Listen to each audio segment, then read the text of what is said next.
Madone amoureuse. Le ciel noir s'est piqué de torches résineuses, scintillantes lueurs, astres pâles d'amour, secouant du zénith leur vapeur lumineuse, en nuages d'encens brasier du jour. Se lustrait du vermeil bruni d'un disque pur, cœur jaunissant de fleurs immobiles et plantées, comme une pâquerette au morne champ d'azur, à travers l'infini sombre de l'étendue. La blancheur de la Vierge immense s'allongeait, colosse de vapeur vaguement épandue, où le glaive éclatant de la lune plongeait. Ce n'était plus le marbre aux arêtes précises, où les Grecs découpaient la chair pâle des dieux, mais un esprit flottant en formes indécises, et versant du brouillard vers la voûte des cieux. Car l'idéal chrétien est fait de chair meurtrie, et d'orbites saignants et de membres broyés, tandis qu'abandonnant sa dépouille flétrie, l'âme ailée ouvre l'air de ses bras déployés. Les dieux morts des anciens vivaient de notre vie.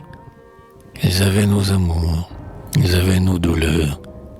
Ils voyaient nos plaisirs en pâlissant d'envie et se vengeaient du rire en nous forçant aux pleurs. Le symbole vivant n'a que son existence, dont la force idéale échappe à nos regards, et les martyrs en vain cloués sur leur potence interrogent les terres avec leurs yeux hagards. Mais l'élan passionné de la Vierge Marie avait noyé son âme en une ombre de chair, faite de désirs fous, de luxure pétrie, où le cri de l'amour passait comme un éclair. Cette chair transparente errait dans la pénombre, émergeait sous le froid de la nuit, grelottait, et la Vierge trempée au pli d'un voile sombre couvrait de ses deux mains son front et sanglotait. Ses cheveux blonds coulaient en vagues dénouées, qui ruisselaient à flots dans le fauve sillon, des mamelles de brume à sa forme clouée, par deux boutons puissants casqués de vermillon. Et ses larmes roulaient en sanglantes rosées, jaillissant sous les cils parfumés de ses yeux, comme un filet gonflé de leurs perles rosées. Sa chevelure d'or tombait en plis soyeux.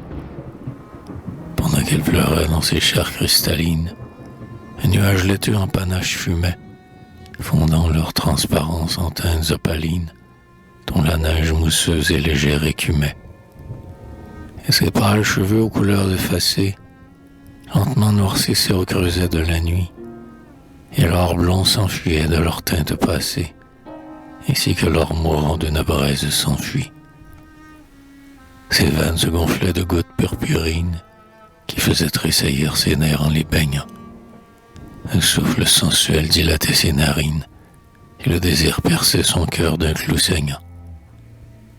La blonde déité qui pleurait diaphane, cachant ses yeux bleus de ses longs doigts nacrés, avait pris les cheveux d'une brune profane, et sa chair inhabile à des gestes sacrés.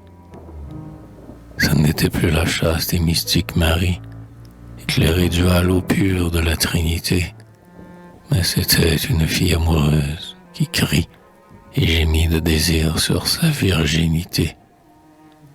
Elle entendait monter de langoureuses plaintes de la vasque profonde où la terre planait, le soupir attiédi des premières étreintes, en effluve d'amour vers sa bouche émanait.